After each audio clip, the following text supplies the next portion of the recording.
Hi, my name is Jeremy Santee. I'm the loan originating assistant here at Cherry Creek Mortgage.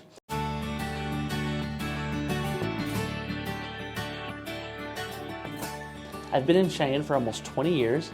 I'm married. I have 2 children, a 3-year-old daughter and a 1-year-old son. And having been in Cheyenne at the early age of 20s, I feel like I've kind of grown up in Cheyenne.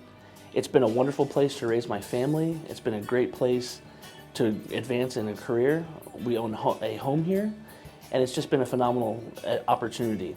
I would say, as someone who is an import from Kansas to Wyoming, I think it's a great opportunity. Cheyenne offers a lot of opportunities for families outside of the state to come, put down new roots, and just allow yourself to kind of grow and advance.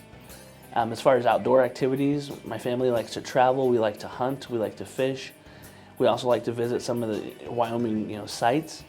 And of course, being in the capital of Cheyenne, there are a lot of historic opportunities here as well to learn from and just kind of enjoy. So I think you would enjoy it, and you should probably come visit.